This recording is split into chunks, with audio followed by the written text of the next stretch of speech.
राम कृष्ण हरि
देवाचा पालट विठोबाची भेटी देवाचा पालट विठोबाची भेटी देवाचा पालट विठोबाची भेटी देवाचा पालट विठोबाची भेटी लवणाला की बनवली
देहाचा पालट विठोबाची देहाचा पालट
देहाचा पालट विठोबाची भेटी जळ लवणा गाठी पडून ठेवी धन्य माय बाप नामदेव माझा तेणे पंढरी राजा दाखविले रात्रंदिवस भाव विठ्ठलाचे पायी चित्त ठाईचे ठाई मावळले धन्य नामदेव माय बाप माझा तेणे पंढरी राजा दाखविले नामयाचे जनी आनंद पै झाला नामयाचे जनी आनंद पै झाला भेटावया आला पांडुरंग धन्य माय बाप नामदेव माझा तेणे पंढरी राजा दाखविले विठ्ठल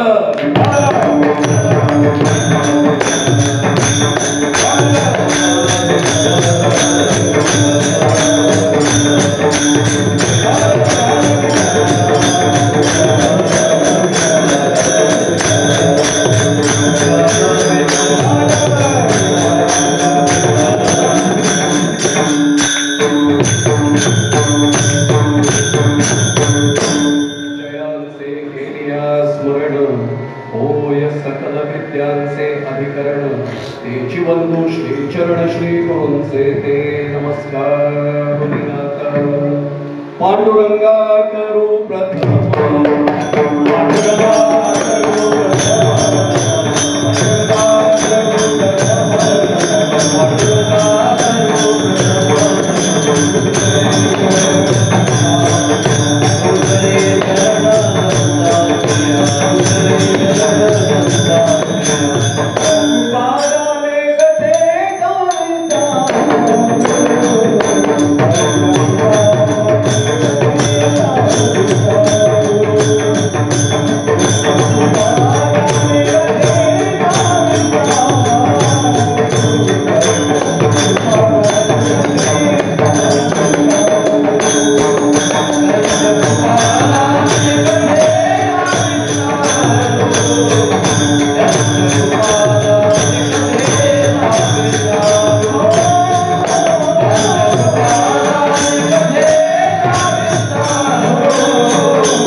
देहाचा पालट विठोबाची भेटी जळ लवणा गाठी पडून ठेवी धन्य माय बाप नामदेव माझा तेणे पंढरी राजा दाखविले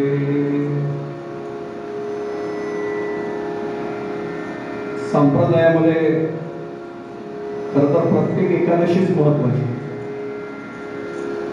पण आजची एकादशी देवशयनी एकादशीच्याच पाठोपाठ तेवढीच महत्वाची नावच तिचं मुळात प्रबोधिनी एकादशी किंवा उत्थापन एकादशी आहे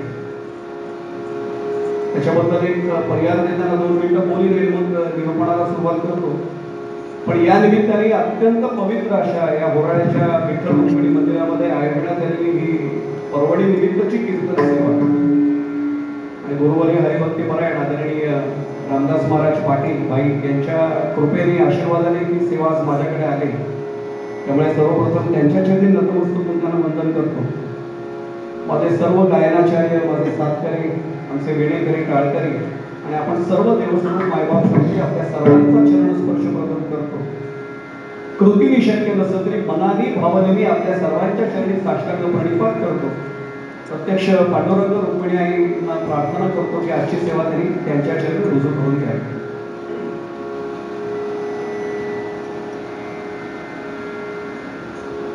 जाणीवपूर्वक थोडा पाठाच्या वेळा अभंग निवडतात. सामान्यपणे ठरलेले अभंग येतात, पण इथे ऐकणारे आपण सगळेच अधिकारी आणि व्यासंगी श्रोते आहेत याची मला जाणीव आहे. आणि त्यामुळे संत जनाबाईंचा अभंग आणि तो आजच्या या महापर्वणीला अत्यंत अनुरूप असा ठरेल असा अभंग आज चिंतनासाठी समोर ठेवून.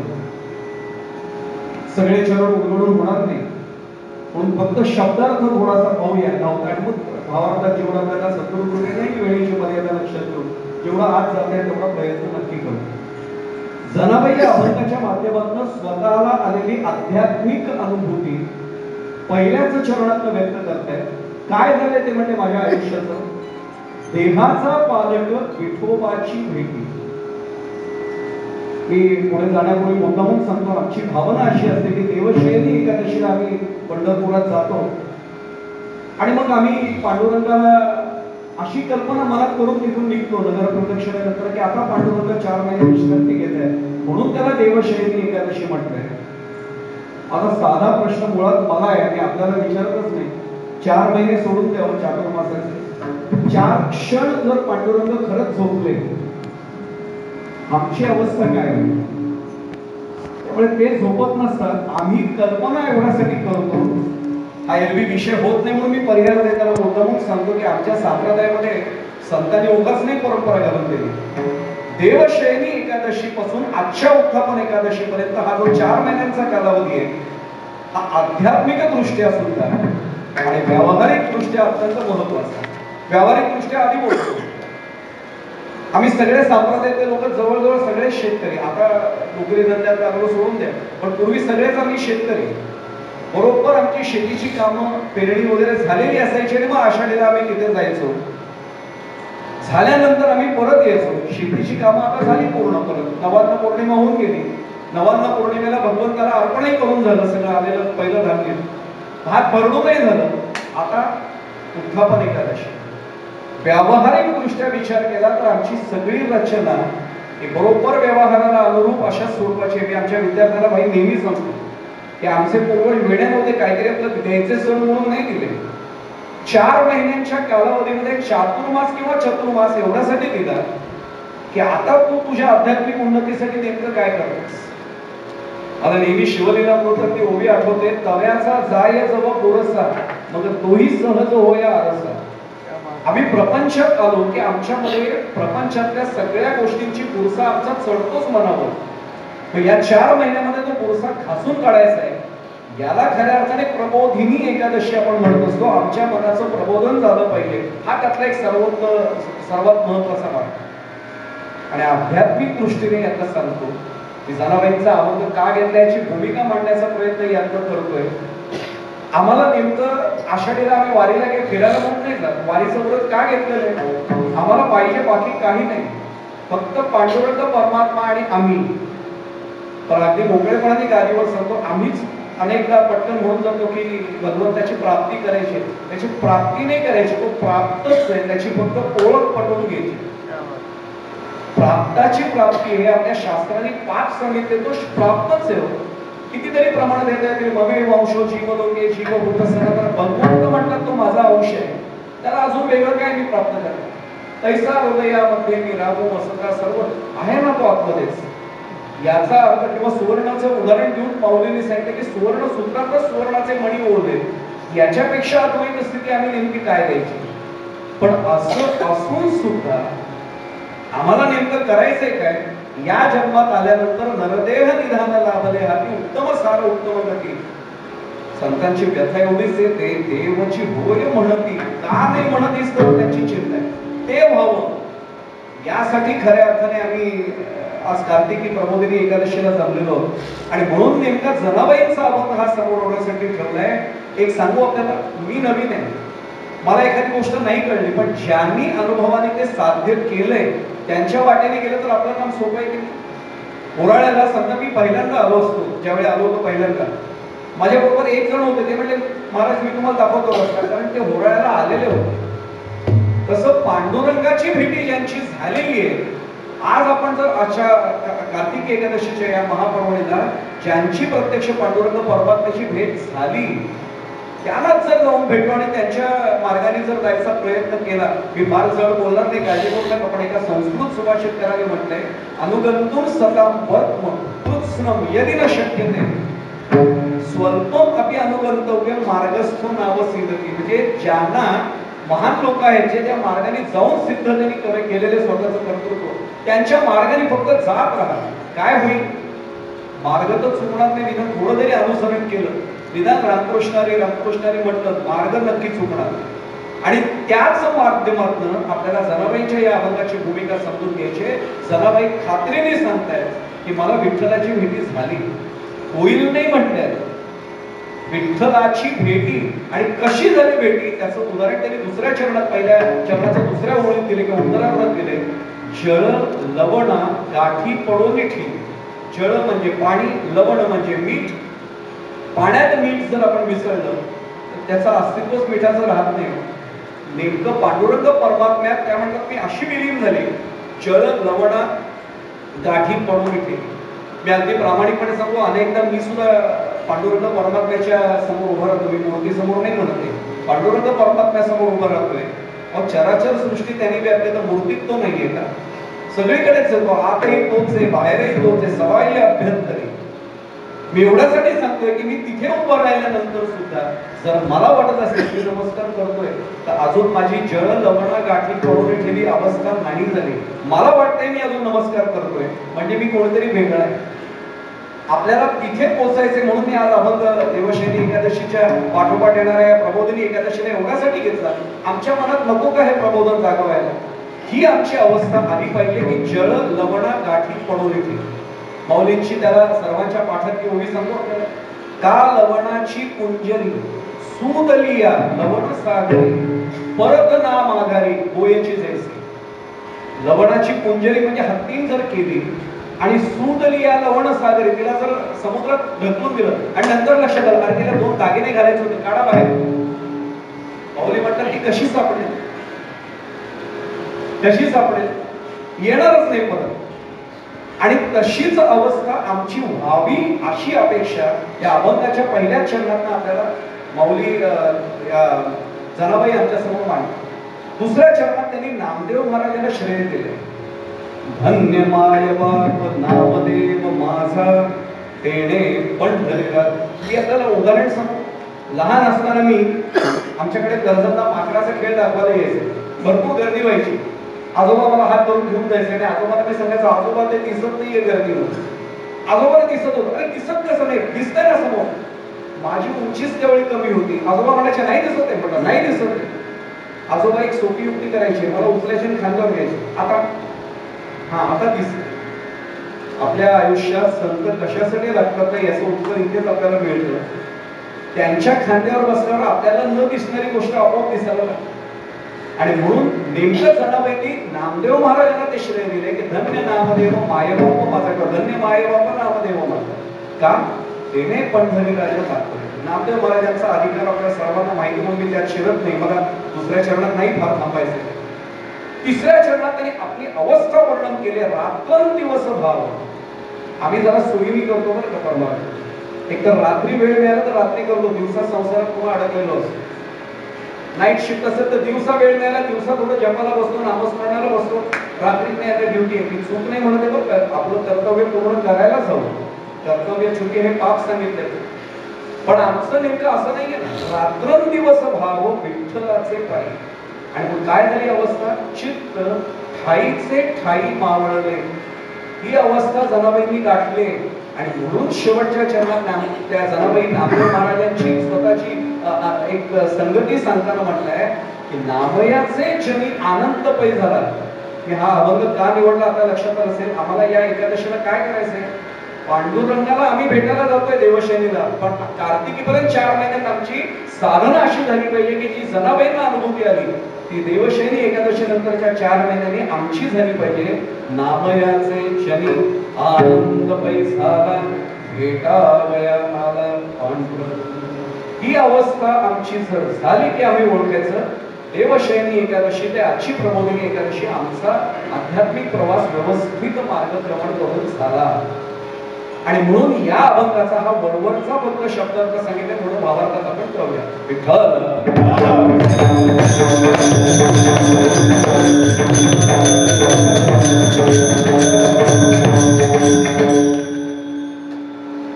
थोडस चिंतन सुरुवात करूया. सोपं आहे की नाही. खरं तर जर जनाबाईंना जमलं असेल, नामदेव महाराजांना जमलं असेल आणि त्यांची कृपा आमच्यावर असेल तर आम्हाला पांडुरंगाचं दर्शन अवघड नाही आहे. 94 वर्षाचे माझे एक नातेवाईक येते, नाराजी कीर्तनकर येते, मला नेहमी म्हणतात आपण सगळे डॅम्बिशूट म्हणते, तो आपल्याला सगुणात भेटायला येतोय, आपणच त्याला निर्गुणात ढकलतो सांग की नको अजून वेळ आहे, मुलाचं लग्न राहिले, मुलीसाठी स्थळ बघतोय, आधी नको येऊ बाबा. तो भेटायला आल्यावर आपण राहणारच कुठे आपले. त्याची एकदा गाठभेट झाल्यावर आपला संसार सुटणार नाही. संसार बंधन थोडा वेळी आपल्याला म्हणायला लागणार तो जर आला तर. ते म्हणतात तो सगुणात यायला बसलाय, आम्हीच त्याला ढकलतोय, थांब जरा अजून आमची जबाबदारी आहे आमच्याकडे. थोडं चिंतन आपण करायला सुरुवात करूया. आपल्याला जनाबाईंनी ध्येय काय दिले, पांडुरंग भेटायला आला पाहिजे तर खऱ्या अर्थाने प्रबोधिनी एकादशी आपली साजरी झाली. तर त्याला मार्ग नेमका काय, पहिल्या शब्दात त्यांनी तो मार्ग दिलाय. पहिल्या शब्दात म्हणण्यापेक्षा पहिले 2 शब्द एकत्र करा. देहाचा पालट.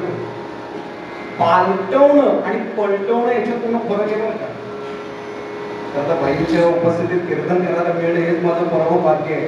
आणि आज मामाई इथे आले प्रत्यक्ष आध्यात्मिक क्षेत्रातले 2 पुरुष माझ्या बाजूलाच बसले. तिकडे आमचे पत्रकार मोहेकर साहेब समोर आहेत. एक सांगू आपल्याला, नेमकं हे कळलं ना पालट आणि पलटला फरक की आपल्याला सगळं मिळतं. पलटवणारे बरेच भेटतात, पालटवणारे फक्त कमी भेटतात. मी काय म्हणतो आपल्या सहज लक्षात आलं असेल, पलटवणारे भरपूर आहेत. मी जरी संप्रदायातला आपल्याप्रमाणे असलो तरी एक सांगू, समर्थांनी एका अभंगात असं म्हटलंय, रामदास स्वामी म्हणतात काही केल्या तुझे मन पालटे ना, पलट मन पण पालटच नाही. एक शब्द सांगू आपल्याला जाता जाता, मराठीत आपल्याला वाटतं शब्दांचे खेळ, ते खेळ नव्हे. त्याचा अर्थ कळला की अध्यात्म सोपं होतं. तुमच्या माझ्यावर भाळणारे अनेक आहेत, तुमच्या माझ्यावर भाळणारे अनेक आहेत, पण सांभाळणारा फक्त संत किंवा सत्पुरुष. इतकं अध्यात्माचा अर्थ आपल्याला गहन कळायला लागला ना की आपली वाटचाल चुकणंच शक्य नाही. भाळणारे बरेच येतो, बाबा काय महाराज तुम्ही, आपण लगेच भाळलो त्यांच्यावर, ते आपल्यावर भाळले. सांभाळणारे एकच फक्त भगवंत किंवा संत किंवा सत्पुरुष. मी एवढ्यासाठी सांगतो, देहाचा पालट याचा अर्थ जर कळला ना की आजची प्रबोधिनी एकादशी आमची खरंच साजलेली आहे. मी माझ्या आवडीचा एक दृष्टांत आपल्या समोर ठेवला आहे. माझ्या अत्यंत जवळचा तो दृष्टांत आहे, भागवतातला दृष्टांत. भागवतामध्ये राजा रघुगणाची कथा आलेली. मी जर चुकत नसेल तर 6व्या किंवा 10व्या स्कंदात, बहुतेक 6व्या स्कंदात राजा रघुगण. या राजा रघुगणाच्या बाबतीत असं घडलं की त्याला वाटलं, राजा असून सुद्धा, की आपल्याला आत्मज्ञान झालं पाहिजे. आपण कोण होत ना, देह नको आपल्याला, कधीतरी सोडूनच जायचं. की पुढे जाण्यापूर्वी सांगू, आपल्याला देह सोडावा असं पटकन वाटत नाही बरं का, म्हणतो आपण. पण आम्ही केव्हा म्हणतो माहितीये, साधारण तो देह जेव्हा बोलायला लागतो ना, गुडघे दुखत आहे, डायबिटीस आहे, डॉक्टर म्हणतात की काय खरं नाही, 10 औषध आहेत, औषधाचा डबा घेऊनच फिरताय. लोक ओळखीच्या माणसाला म्हणतात देवाला एकदा प्रार्थना घेऊन जा बाबा, नको आता बस झालं. वयाच्या 25च्या आसपास कोणी म्हणतात मग देवा घेऊन जा म्हणून. देहाचा पालट आम्हाला केव्हा वाटायला लागतो, तो देह नकोसा वाटायला लागला की वाटतो. राजा बलदंड अवस्थेत होता तरीही त्याला वाटलं की नाही, हे देहामध्ये टिकलं काही फार आनंददायी नाहीये, आपण कोणाकडनं तरी याचं मार्गदर्शन घेऊया. आणि त्यांना मार्गदर्शनासाठी नाव मिळालं ते आमच्या कपिल मुलींचं मिळालं. कपिल मुली म्हटल्यानंतर शहरातले माणसं वेगळ्या अर्थाने हे करतात, हा माहिती आहे आम्हाला, 83 मध्ये त्यांनीच वर्ल्ड कप आणला होता. त्यांना सांगायला लागतं तू कपिल देव एक कपिल मुनी, आम्ही जे हरिपाठात अभंग म्हणतो ना, चहुवेदी जाणं, षटशास्त्री किंवा साई शास्त्री कारण 18ही पुराणे हरसी गाती, त्या 6 शास्त्रांमधल्या सांख्य शास्त्राचे उद्गार आहे. न्यायशास्त्राचे ते गौतम ऋषी आहेत, पतंजली योगशास्त्र आहे, उत्तर मीमांसा पूर्व मीमांसा आपल्याला सर्वांना माहिती आहे.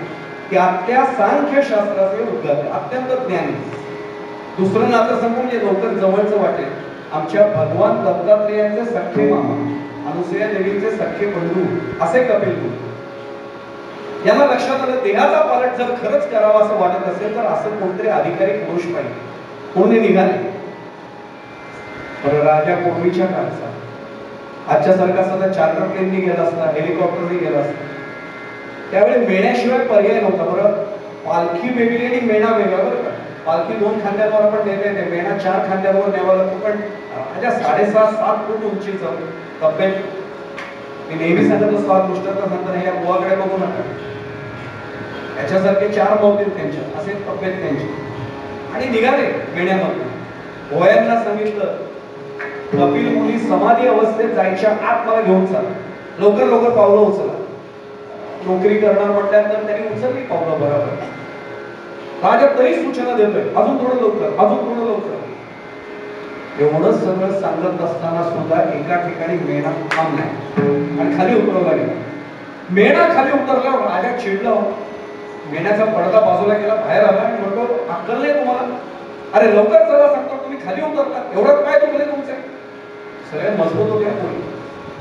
तो मुख्य भोई पुढे आला, महाराज क्षमा करा, काय झालंय? आमच्यातल्या एका भोयाची प्रकृती बिघडली. राजा चिडला, म्हणला प्रकृती बिघडली तर मी सुवर्ण भस्माने उपचार करून देईन, राज वैद्यांकडनं करेन, काय काय करू, आता मला घेऊन चला.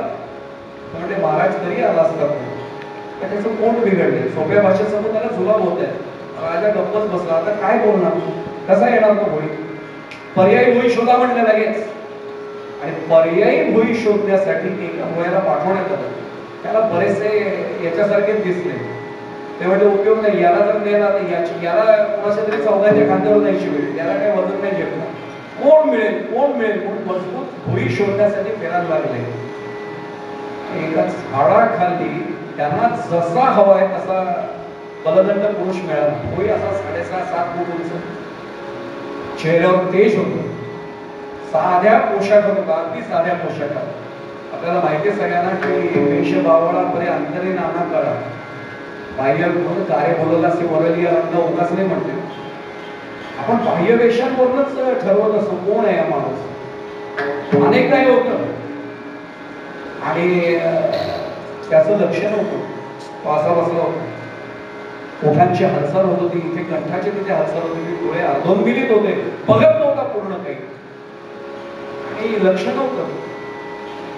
याने हात करून पाहिजे, लवकर इकडे लक्ष दे, तरी लक्ष नाही. कारण तो माझ्यासारखा जप नव्हता करत. आमचा पण सुरू असतो, पण आम्ही माळ असे हातात घेतो आणि सांगतो रामकृष्ण हरी रामकृष्ण हरी. तेवढा धडाक्यात होतो, गाडीची वेळ झालेली असते, कामावर जायची. आम्ही वेळ किचकी वाजवतो डाव्यात आणि पत्नीला कळतं, कारण सवय झाली एवढ्या वर्षानंतर. पत्नी येते, काय रामकृष्ण हरी, चहाची फोन करतो आम्ही रामकृष्ण हरी. काय जप करत असताना आमचे लक्ष असतात. तेवढ्यात कोणी आलं तरी आम्ही चालू असतं, माळ सोडत नाही, जप अर्धवट, कारण परत करायला लागेल ना. तेवढं अर्धवट तुटलं रामकृष्ण हरी रामकृष्ण हरी रामकृष्ण हरी. भगवंताला वाटायला ते हे सुदर्शन चक्र सोडवण्यासाठी मोठे आज्ञा नाही त्याला. हे फार आमची जपाची अवस्थाच वेगळी होती. हा देहाचा पालट जो आपला पहिला शब्द जनाबाईंनी वापरलाय, त्या सद्गुरूंची तीच अवस्था होती, देहावस्थेत नव्हतेच. आणि जप सुरू होता, त्यांना लक्षात नाही. खांदे हलवले शेवटी यांनी, जागे झाले, उभे राहिले, पण मुखात एक शब्द नाही बाहेर पडला, एक शब्द नाही. का सांगू आपल्याला? भगवंत नामाशिवाय मुखात एक शब्द निघायचा नाही. आमचं उलट असतं, भगवंत नाम सोडून बाकीचे सगळे शब्द निघतात, भगवंत नामच निघता निघत, तेच अवघड आहे. विचारलं हाताने काय, याने त्याला सांगितलं, अरे राजाची पालखी आणली, चल चल लवकर चल. जर पालखी नीट उचललीस आणि सेवा चांगली केलीस तर राजा सुवर्ण मुद्रा देईल, आणि जर चांगली सेवा वाटली तर कायम स्वरूपी नोकरी मिळेल. सद्गृहस्थ हसला होय शब्द आहे सुवर्ण मुद्रा कायमस्वरूपी नोकरी का हसला सांगू. त्यांनी भागवत श्रवण केले त्यांना कल्पना आहे कोणाबद्दल मी बोलतोय. जडभरत राजा होता. जडभरत राजा अरणी गर्भा गेला आला तो भाताला वासने. ही ज्यांची अवस्था होती ते आमचे खरे भरत राजा हरणीच्या पाडसाला वाचवण्यासाठी जीव अडकला आणि एक जन्म पुन्हा घ्यावा लागला. वाईट नव्हतं काही, भावना वाईट होती का अग्नीच्या पाडसात जीव अडकण्याची, त्याचं रक्षण व्हावं मी राजा आहे. पण ही भावना एकदा जागी झाली ना की एक जन्म घ्यावा लागतो. मी पुढे जाण्यापुढे हात सोडून सांगतो, मी घरी सुद्धा गमतीत सांगत असतो मला चुकूनही कधी मी असं बोलतो तर म्हटलं आडो अर्ध्या तासाने मला जरा चहा हवाय. ते कधी म्हणू नाही पाहिजे. त्या अर्ध्या तासाचा भरोसा काय, त्याच अर्ध्या तासात तर मला तेवढा राहिलेला चहा घेण्यासाठी पुढचा जन्म सांगितलेला.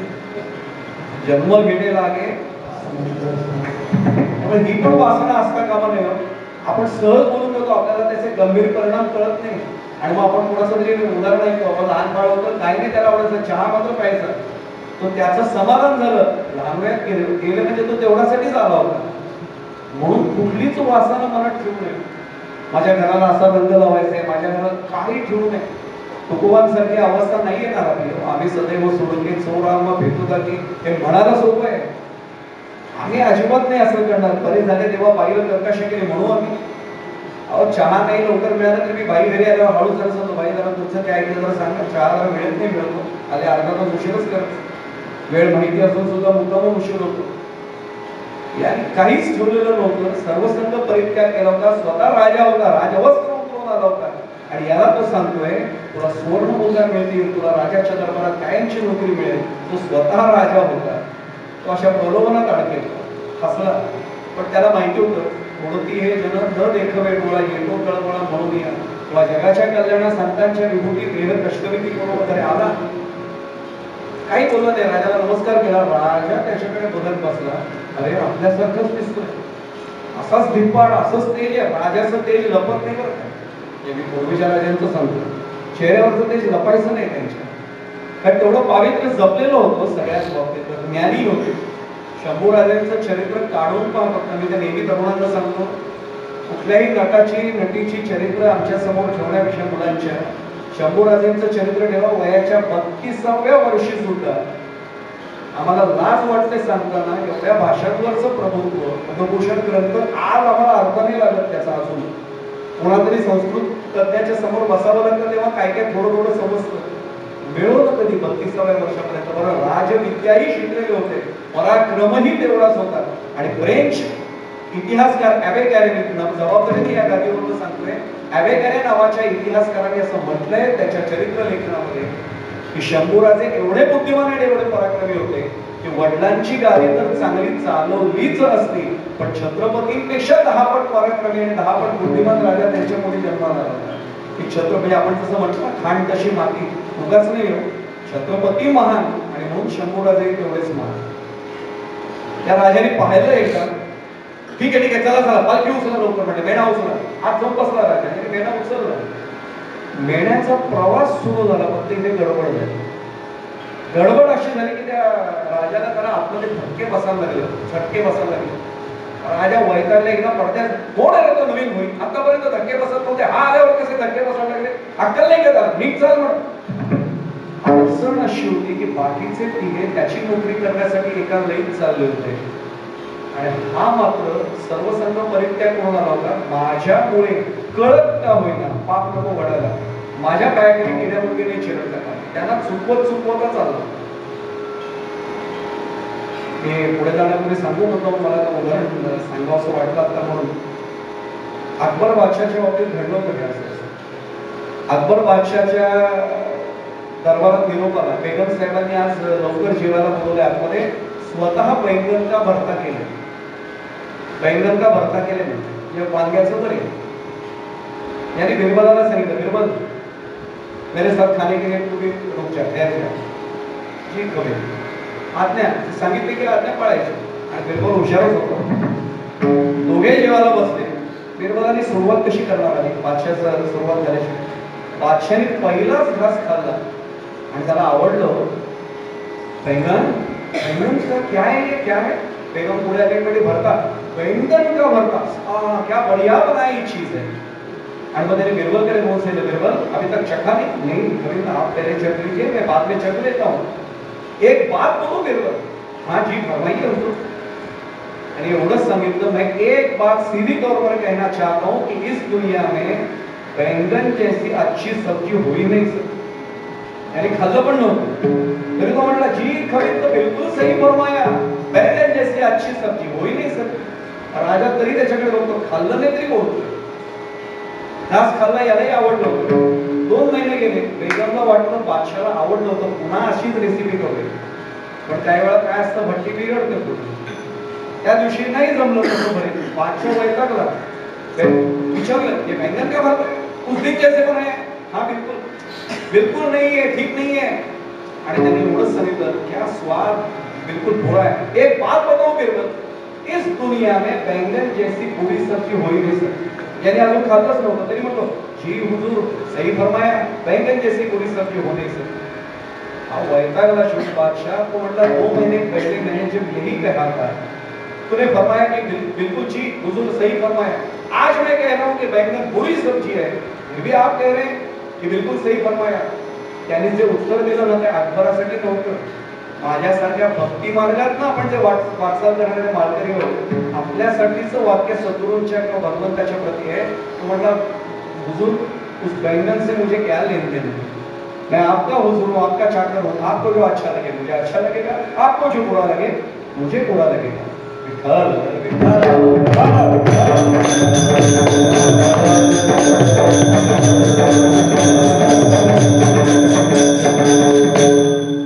याचा अर्थ असा आहे की ते देवाला आवडेल ते जर मी केलं ना तरच माझं, मी पुढे या विषयात शिरायचं नाही, पण जाता जाता सांगून घेऊ नुसतं, आवडे देवासी तो ऐका प्रकार, नामाचा उच्चार प्रार्थना, तेच आम्हाला केलं ना बस, अजून काय भक्ती पाहिजे।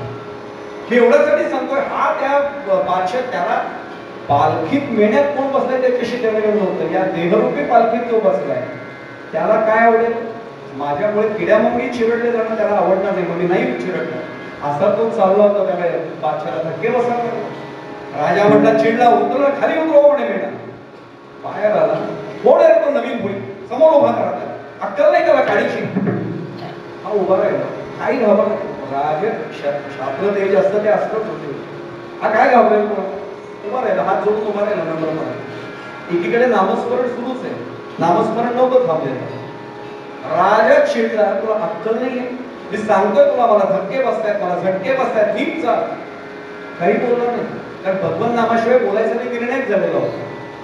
राजा चिडला, बरं त्यावेळी राजांना अधिकार होता शासन दंड करण्याचा, तलवार खडग उपसलो आणि असे धरलं, हा मुंडका तुझा धडा वेगळा करतो, शिर उडवून टाकतो तुझं, म्हणजे जर तुला पुढचा जन्म काही मिळाला तर अक्कल घेऊन तरी येशील, आणि तलवार उपसली आणि तर वार करणार, एवढ्यात पहिल्यांदा मौन सोडलं आणि एवढंच म्हटलं, राजा कपिलांकडे जाताना असं आतताईपणाचं वर्तन शोभणार नाही बरं का, तलवारच हातात ते गळून पडलो, पाय धरले, आमच्या माऊलींचा त्यावेळी अवतार नव्हता दादा, ज्ञानदेवाप्रमाणे आत्मानिदान सर्व अगटी पूर्ण एक नव्हतं माहिती त्यावेळी, पण तरी उचललं आणि उचलून एवढंच नाही का, राजा वेडेपणा करतोय, माझ्या पाया पडतोस, अरे जो तुझ्यात आहे तोच माझ्यात आहे, नमस्कार कुणी कोणाला करायचा, आपण मिळून त्याला करायचा आहे, तू मला काय नमस्कार करतोय।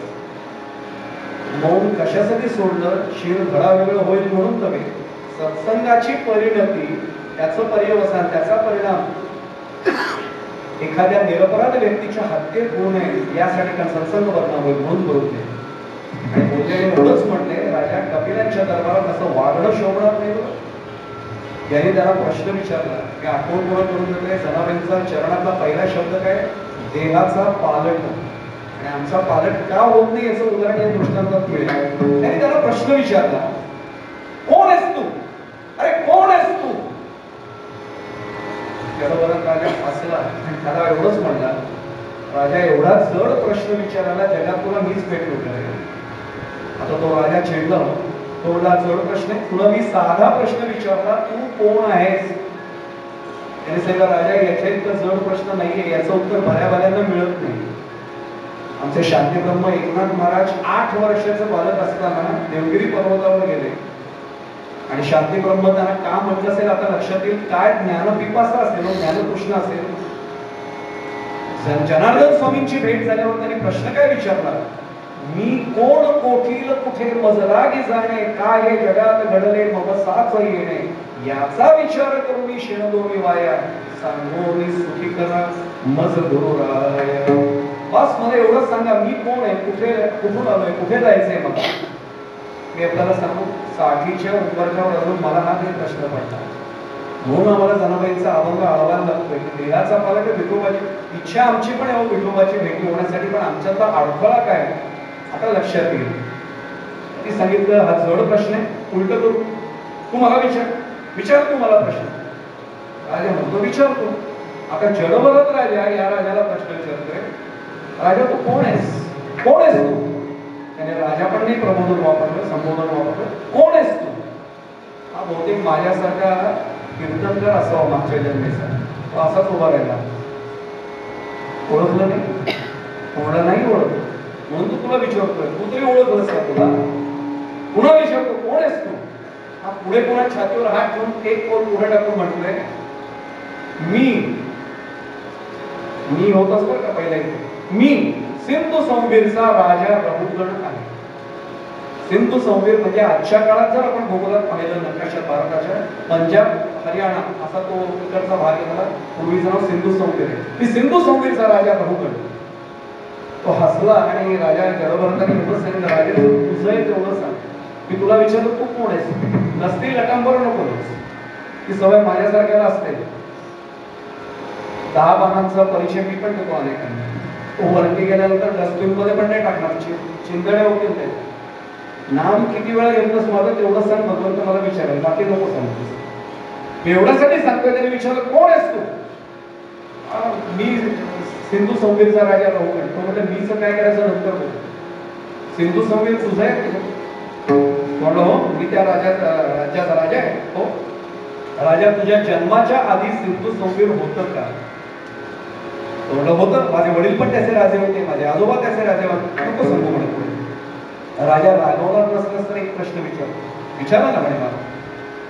नाही रागवू नकोस, हा देह सोडून तुला कधी ना कधी जायचंय, गाव जायचंय म्हणजे. मग हा देह सोडल्यानंतर सिंधू संवीर पण असताना जाईल का. कसं जाईल म्हणजे सिंधू संवीर तिथेच राहील. राजा, तुझ्या जन्माच्या आधी जे होतं आत्ताच हे नंतर राहणार आहे, तुझं कसं समजलंस. हा म्हटलं बरोबर आहे, सोडून दे म्हणले ते सोडून दे. आता पुन्हा विचारतो कोण आहेस तू. पुन्हा आठवण करतोय, देहाचा पालट म्हणजे नेमकं कुठे जायचंय आपल्याला, त्याचं चिंतन आपण करतोय. आपणही अशी विरोधावली जोडतो ना, मी अनुभव. हा पुन्हा सांगतोय मी. आता सिंधू संवीरचं गेलं, राजा होताच ना, मी राजा रघुगण. ते म्हणजे राजा तुझा जन्म झाला तेव्हा तुला सगळ्यांनी राजा हाक मारली काय, कसं हाक मारली म्हणजे माझे वडील राजे होते का.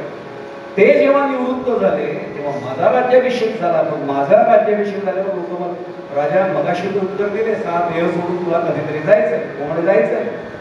मग जर हा देह सोडून तुला जायचंय असं तूच म्हणतोयस, देह सोडल्यानंतर राजा तूच असशील का, कसा असेल म्हणते. मग राजा जे तुझं नाही ते का सांगतोयस. हा म्हणले बरोबर आहे, जे तुझ्या देहाच्या खरंच मालकीचे तेवढं सांग म्हणले. हा म्हणा, आता ते पण गेलं. मी आता गेलं काय सिंधू संवीरचा गेलं, राजा गेलं, राहिलं कोण तर रघुगण. मी रघुगण म्हणजे राजा जन्माला आल्याला तुझं नाव रघुगण होतं का, नव्हतं म्हणलं. मग रघुगण नाव केव्हा ठेवलं गेलं, ते म्हणजे नामकरण विधी झाला, म्हणजे बारसं झालं. बारशानंतर मला लोक रघुगण म्हणाले. राजा, हे नाव जे असतं ना, हे तुझं नाही केलं, म्हणजे त्या देहापुरतंच नाव. की याच्या संदर्भात एक छोटंसं उदाहरण देतो, हे इथल्या भागातल्या लोकांना कळेल. मुंबई पुण्यात सांगताना ना जीभ चाचरते. बाईंची पण अनेकदा शहरात कीर्तन होतात, वळसण वगैरे शब्द माहित नसतात पाहिजे. त्यानंतर कीर्तन प्रवचन शब्दावर बाकी आध्यात्मिक शंका मामा कोणी विचारायला नाही. वळसण म्हटलं ते काय असतं म्हटलं, तीच अडचण आपली होते घरात. माहितीच नाही शब्द. वासा शब्द माहिती, स्लॅबच्याच घरात जन्माला आले, वासा कुठला त्यांना माहिती आहे. मी एवढ्यासाठी सांगतोय की ओली सुकी हा प्रकार आपल्या सगळ्यांना माहिती आहे. मी स्वतः लहानपणी खेळलेले ओली सुकी. खिशात कॉईन काही नाणं असेल तर कुठे टॉस करायला, एक टेन. आजची मुलं लगेच सांगतात का टाका छापा. आता असे शब्द वापरताना पण जागेवर भीती वाटत आली, कारण तेही राजकारणात ते शब्द खूप बोलले, काटा छापा छापा काटा. त्यामुळे मला तर कीर्तन करताना पण त्यावेळेला भीती वाटते की कुठला शब्द वादात आला. त्यामुळे आपल्यालाच आता बंधनं यायला लागली तिला सांगायचं. मी गंमत सोडून द्या त्यातली. आम्ही खेळत होतो, आमचा एक वाडा होता पूर्वीपासून यायचे, त्यांना कल्पना आहे. त्या वाड्याच्या अंगणामध्ये आमची अंडर आर्म क्रिकेटची मॅच होती. 7-7 जणांची आमची टीम पडली होती. 2 जण नंतर आम्हाला पण घ्या म्हटलं. नाही नाही, तुम्हाला कसं घेणार, आता टीम पडले. अहो दोघे पडले, एकीकडे एकीकडे घ्या नाही आम्हाला. एकाचं नाव रमेश होतं, दुसऱ्याचं नाव सुरेश होतं. त्यांना आम्ही म्हटलं बरं पार्शलिटी नको, त्याला म्हटलं नावं पडून द्या. ते गेले, 2 मिनिटात आले, आमचं नावं पडले. एकाचं नाव दगडू आहे, दुसऱ्याचं नाव धोंडू आहे. आम्हाला माहित नव्हतं कोणाचं नाव काय आहे. आम्ही ओली सुकी केली. ज्या कॅप्टननी सुकी मागितली त्याला ओली मिळाली, तर ओलीवाल्यात जिंकला. ओलीवाल्याने सांगितलं मला धोंडू द्या, दुसरा म्हटलं मला दगडू द्या. मला एकच प्रश्न गादीवरनं विचारायचा आहे, त्या मुलांना, आमच्या मित्रांना आम्ही आज तगायत दगडू धोंडू अशा नावाने हाक मारली का रमेश सुरेश नावाने हाक मारली? रमेश सुरेशच म्हणतोय आम्ही त्यांना. मग दगडू धोंडू काय होते? ती खेळात सहभागी होण्याची नावं होती. आपण सगळ्या अधिकाऱ्यांनी काय म्हटलं आपल्या लक्षात असेल, या देहाला दिलेलं नाव ते या जीवनाच्या खेळात सहभागी होण्यापुरतं नाव आहे. त्याचा वरती काही उपयोग नाही. ते फक्त या जीवनातल्या खेळात, कारण माणूस म्हटलं कसं ओळखणार म्हणून नाव आहे. रवगण रवगण काय सांगतोस म्हटले, या जीवनाच्या खेळात तर तुझं नाव आहे. मी त्याही पलीकडे जाऊन थोडं स्पष्ट बोलू. आता जे मला ओळखतात असे अनेक जण इथे खरं तर आहेत, नेहमी येणार असल्यामुळे, पण जे ओळखत नव्हते त्यांनी विचारलं कीर्तनकार कुठे? आल्यानंतर सांगितलं माझ्या देहाकडे बोट टाकून. हे आले काही वर्षांनी, मला माहित नाही पांडुरंगाचा मुलगा आहे, गाडी मुलगा आहे, किती दिवसांनी किती वर्षांनी मला माहित नाही. कधीतरी असं होईल की कार्यक्रम ठरवण्याच्या निमित्ताने कोणतरी घरी येईल, गर्दी पाहिली जरा बाजूला लोकांना हळू, आम्हालाही तिथेच जायचं हळूहळू. नाही ते मला तारीख घ्यायची ना, ते म्हणजे कोणाची? महाराजांची. काय उपयोग नाही म्हणजे कारण ठेवा खिशात. या पुढे हात धरून आणलं. लोक अंत्यदर्शन माझ्या शरीराचं घेत होते. मग ते काय माझ्या शरीराकडे बोट टाकून म्हणते हे गेले. काही वर्षांपूर्वी इथेच बोट टाकून हे आले आणि याच देहाकडे बोट टाकून आता हे देहाचा पालट आपला विषय चाललाय. अहो जो देह नश्वर आहे असं आपण म्हणतो, नश्वर संस्कृत शब्द आहे. नश्वर म्हणजे उद्या जे नाही, आज आहे पण उद्या नाही. आजचा चेहरा उद्या नाही राहत. 12 वर्षांपूर्वीचा 10 वर्षांपूर्वीचा घरी अल्बम मध्ये फोटो असेल ना तर काढून बघूया. एका हातात आरसा ठेवूया, एका हातात फोटो ठेवूया. देहाचा पालट आपण याची जन्मी याची देही ओळखतोय, बघतोय आणि तरी आम्ही जनाबाईंवर अजून विश्वास ठेवत नाही आहोत. याने एवढंच सांगितलं. रघुगण पण गेलं म्हणतात. राहायला कोणतं म्हटलं मी राजा म्हटला, जडभरत म्हटला रघुगणाला, राजा त्या देहाला तुम्ही म्हणतोस. आता मग मी म्हणजे कोण? पंच ज्ञानेंद्रिय म्हणजे तू आहेस? पंचकर्मेंद्रिय म्हणजे तू आहेस का? तो म्हटला म्हणजे हे सगळं मिळून नको, या सगळ्यांना चालवणं मन तुला दाखवता तरी येते का? नाही म्हटले. मग त्यांनी तुमचं अंतःकरण पंचक सगळं सांगितलं. मन बुद्धी चित्त अहंकार काहीच दिसत नाहीये पण ते आहे. प्रत्येकाला अहंकार आहे, प्रत्येकाला चित्तात आपल्या काही ना काही विषय येतो. सगळंच आपल्या बरोबर आहे. या सगळ्यांचं कडबोळ मिळून जर मी असेल तर देहाचा पालट याचा अर्थ फक्त या वरच्या दिसणाऱ्या देहाचा पालट नव्हे. या देहाला जो माझा समजतोय म्हणजे मी आहे असं म्हणतोय. मला पुढे जाण्यामुळे एक छान आठवण जरी म्हणून सांगतो. आमच्या श्री ब्रह्मचैतन्य महाराज गोंदवलेकर महाराज एक छान वाक्य म्हणायचे की वकील जर असेल तर तो काय करतो आपल्या क्लायंटच्या बाबतीत म्हणजे आशिलाच्या बाबतीत केस लढताना तो हे आमचं म्हणतो, हे माझं असं म्हणतो. मी असं केलंय, मी तसं केलंय. वकिलांनी केलेलं असतं काय? ती भाषा आहे कायद्याची. माझ्या लॉच्या 2 टर्म्स झाल्या, मी पुढे गेलो नाही पण चांगलं झालं असेल आदिवासांचा प्रांतिकपणे सांगतो. हे माझं आहे असं तो वकील म्हणतो. किती वेळ म्हणतो? खटला चालू आहे तोपर्यंत म्हणतो. खटला जिंकला किंवा हारला तर त्याला काही देणं नसतं. ती स्पष्ट सांगतो गादीवर. माझ्या अनेक विद्यार्थी चांगले वकील जजच्या खुर्चीवरही 2 जण बसले विद्यार्थी. अगदी मोकळेपणाने बोलायला हरकत नाही, तो व्यवसाय आहे त्यांचा. ते असे अडकून राहतात का? मला सांगा ना. क्लायंटसाठी केस लढण्याचा प्रयत्न करतील. प्रारब्धात असेल केस जिंकली जाते, प्रारब्धात नसेल केस हरली जाते. वकील कधी तुम्ही पाहिले का 2 दिवस जेवले नाही ते हरलो ना मी बोलतो. तो केस लढेपर्यंत माझे म्हणतो, सोडून देतो. याला जर समजलं आपल्याला तर देहाचा पालट याचा अर्थ आपोआप कळतो. माझं माझं माझं मी म्हणतोय. अरे जो देहच माझा नाही, अरे मी माझं समजतो. अशा देहाच्या मध्ये अडकणं ही गडबड आहे आणि आम्हाला हवे नेमके विठोबाची भेटी ती होण्याचा मार्ग आम्हाला जनाबाई देत आहेत. अभंगाचा पहिला देहाचा पालट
विठोबाची भेटी जळ लवणा गाठी पडून ठेवी।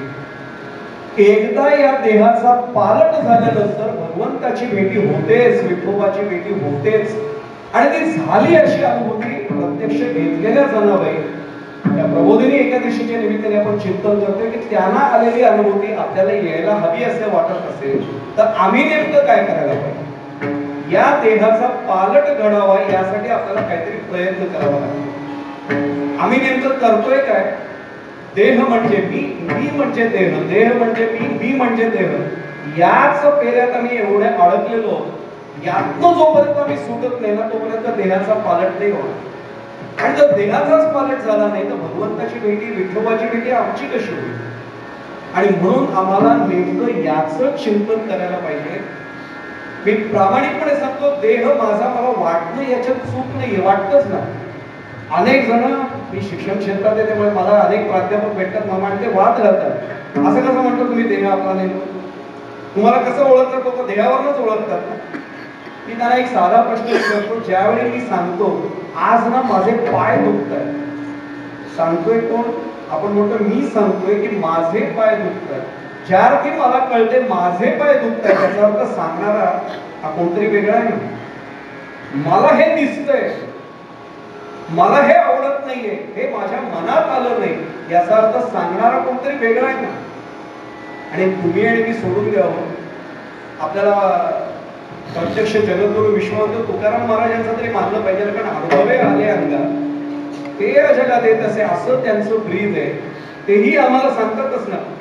अमर आहा अमर आहा खरे की पहाडो खरे की पहाडो खरे की पहाडो अमर आहा खरे पहाडो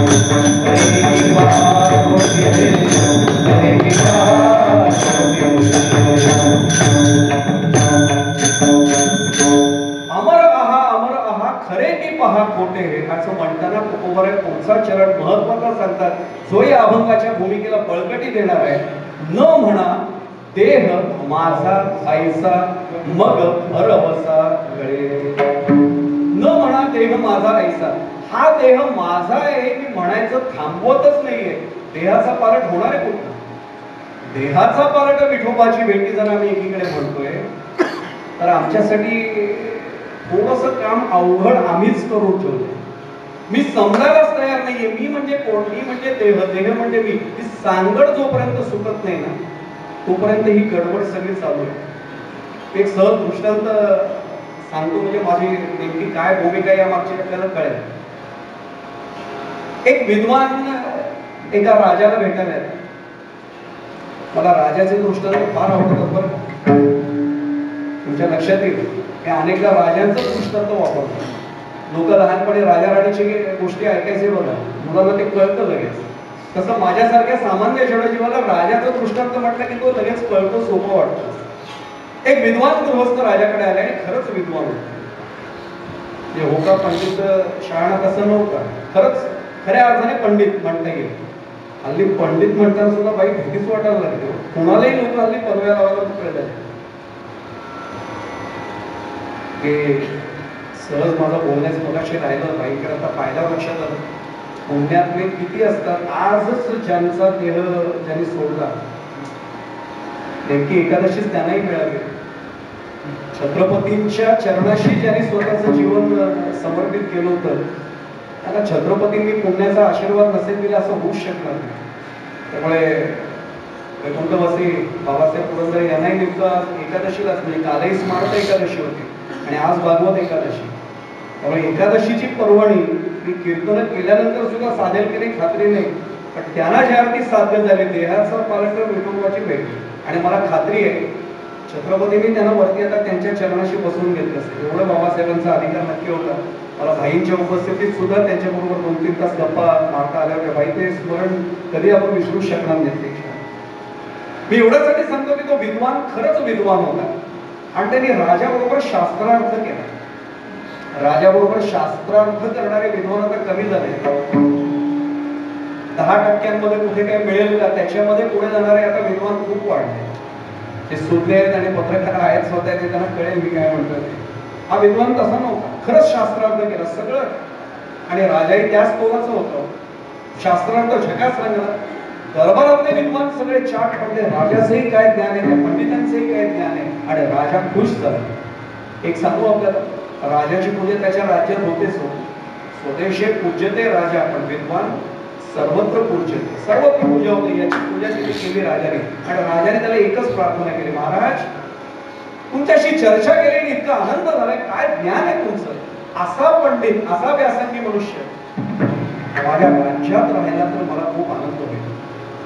पंडित हसले आणि म्हटले, बाबा संन्याशाला राहायला एक घर कधीच नसतं. आम्ही कायम नाही राहू शकत. चराई माहिती आम्ही फिरतोच चांगलं होतो. आणि आपल्याला माहिती आहे कबीरांनी सांगितलंय की एका जागी बसून संन्याशाने कधीच राहायचं नाही. सगळ्या संन्याशाची बद्दल सर्वांना माहिती आहे. तरी राजा त्यांना आग्रह करतोय, पण निदान एक काम करा, 2 वर्ष मी माझ्या महालाच्या शेजारी, माझ्या राजवाड्याच्या शेजारी तुम्हाला एक आश्रम बांधून देतो. आता पंडित हसले. राजाला थोडं खटकलं. ते म्हणजे तुम्हाला माझ्या राजवाड्याच्या कोणती आश्रम बांधून देतो शेजारी म्हणते. राजवाडा हवाय का तुम्हाला? बाजूला नको, चला राजवाड्यातलं एक दालन तुमच्यासाठी. आता जोरातच हसले.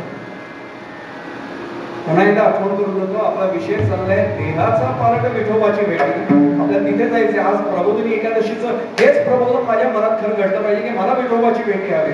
त्यासाठी माझ्या देहाचा पालट मला करायचा, त्यासाठी तो चिंता. आणि यांनी सांगितलं राजवाड्यात माझ्या तुला दालन देतोय, चल मागशील ते. दरबार हवाय, दरबार रिकाम करतो मी, अंतःपुर दरबार बनवेन, महाराज तुमच्यासाठी.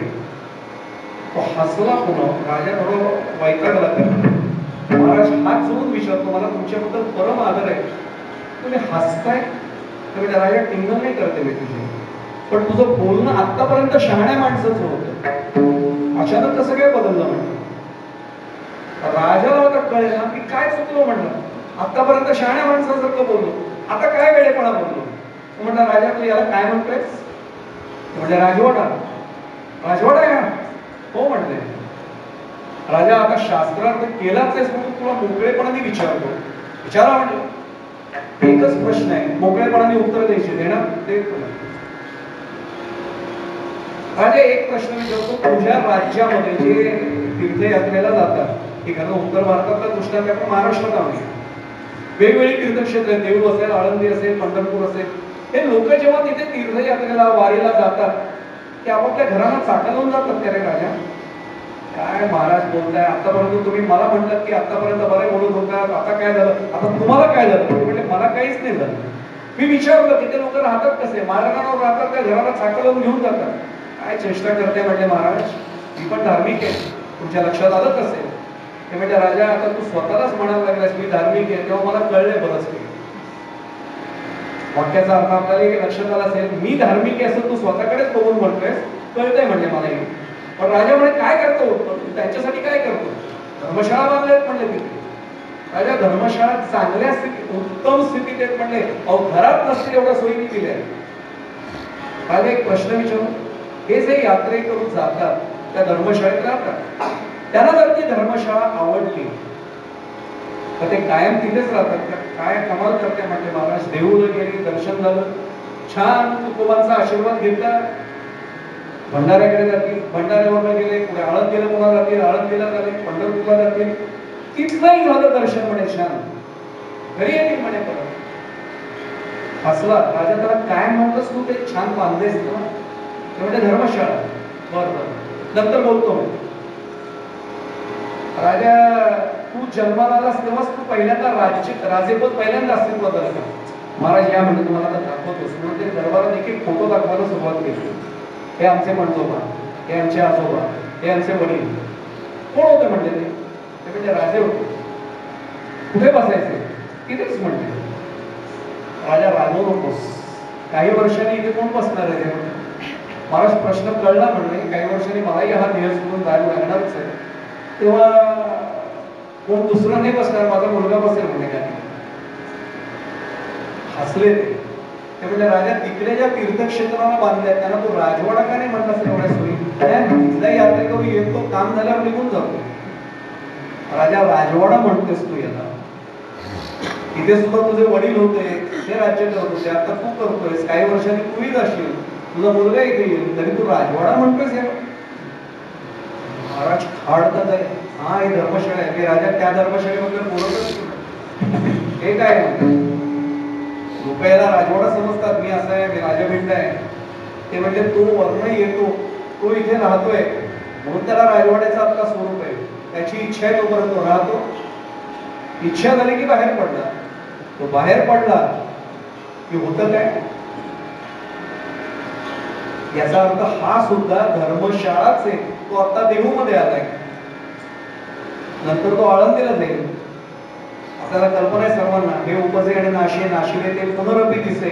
याचा अर्थ काय, एक एक धर्मशाळा बदलत चाललाय. आणि तरी सुद्धा तू या देहाला स्वतःचा राजवाडा समजतोयस का? आणि म्हणून तू या गोष्टी करतोयस राजवाड्याच्या. देहाचा पालट आहे याचा अर्थ आपल्याला कळला पाहिजे. या देहावर मी कायम स्वरूपी नाहीये. आणि आपल्याला जनाबाई जो बोध करतायत तो असा आहे, या देहावर मी जर अडकलो नाही, या देहाचा जर मी पालट स्वीकारला आणि तो मनापासून मी जर स्वीकारला, त्याला पुढचा प्रवास मी चांगला करून दिला, तर फलश्रुती काय आहे? विठोबाची भेटी. कशा प्रकारे? त्यालाही प्रमाण तुला तुकोबानेच दिले. देह नव्हे मी हे सरे,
जिवंतपणे तुकोबा आम्हाला सांगताय, देह नव्हे मी हे सरे. काय होतं, उरला पुरे विठ्ठल. हीच तर विठोबाची भेटी आहे. म्हणजे मी देह आहे, देह म्हणजे मी आहे, ही भावना जर माझी संपली की बाकी काय राहणार आहे. उरला पुरे विठ्ठल. तुकोबांचं प्रमाण पुस्तक शब्दात सांगू आपल्याला. सगळ्यांच्या पाठातला अभंग आहे, सगळ्यांच्या, म्हणजे जो संप्रदायात नाहीये, ज्यांनी नुसतं रेडिओ टीव्हीवर ऐकलं त्यालाही अभंग पाठ आहेत. बोलावा विठ्ठल, पहावा विठ्ठल, करावा विठ्ठल जीव भावे, येणे सोसे मन झाले अवघरी, परत माघारी येत नाही. शेवटचा चरण, अंतिम चरण आठवण पहा. तुका म्हणे देह हरिला विठ्ठले, काम क्रोधे घर कोणतं रे करायचंय. याच घराला जेव्हा काम क्रोध सोडून जातील तेव्हा हा देह कशाने भरेल, पूर्णपणे पांडुरंग रूप होईल. यालाच जनाबाई आमच्या सोप्या शब्दात सांगताय, देहाचा पालट विठोबाची भेटी. आणि कशी झाली पाहिजे, जळ लवणा गाठी पडून ठेवी. मीठ मगाशी सांगितलं तसं पाण्यात विरघळलं, मिठाचं अस्तित्व नाही शिल्लक, कशी झाली पाहिजे. याच हा 15व्या अध्यायातील माऊलींची मगाशी ओवी सांगितली, का लवणाची कुंजरी सुंदर या लवण सागरी. याच 15व्या अध्यायात 6व्या गीतेचा जो आहे त्याच्यावर भाष्य करताना 320 क्रमांकाची ओवी अप्रतिम माऊलींनी याच्यात म्हटले, जो जनाबाईंच्या अभंगाची भूमिका अधिक आम्हाला स्पष्ट करून सांगते. देवी मजसी एकवट, जे झाले ज्ञाने चोखट, तया पुनरावृत्तीची वाट मोडवीरा. देवी मजसी एकवट. देवी म्हणजे त्याप्रमाणे. त्याप्रमाणे म्हणजे माऊलींनी अनेक उदाहरणं जे दिले त्याच्यामध्ये आणखीन एक उदाहरण नेमकं याच्या आधीच 319 क्रमांकाची ओवी जी आहे त्याच्यात असं म्हटलं, वल्ही ज्वाळा जेव्हा वर जातात त्या परत नाही मागे. एकदा त्या वर गेल्या की वरच्याच दिशेने त्या लुप्त होतात. आम्ही मात्र परत परत येण्याची तरतूद ठेवतो. आम्ही किती वाजता असतो मलेकर साहेब, अगदी मोकळेपणाने सांगू आपल्याला.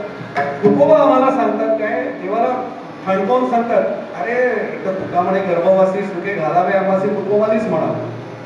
आमच्यासारख्याच्या हौस भागल्या आणि पुन्हा नको म्हणतो. तुकोबा जीवनमुक्त येतो, आमच्या उद्धारासाठी येतात. की पुढे जाण्यापूर्वी सांगू, वैकुंठवासी धुंडा महाराज फार छान भाष्य करायचे. बरोबर आहे, धुंडा महाराज इतकंच परखड बोलायचे. ते म्हणायचे, आम्हाला देव परवडणारा नाहीये, आम्हाला संतच परवडतात.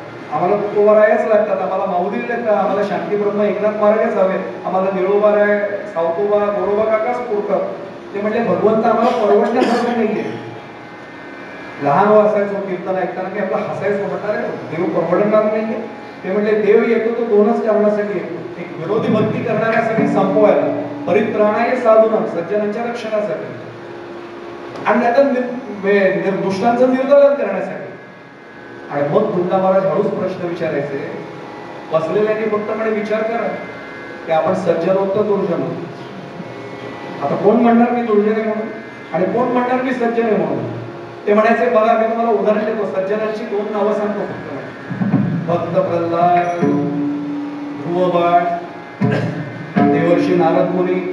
कोण कोण या वर्गात बसतात, हात वर करा म्हटले. सगळे हात खाली, हाताची घडी.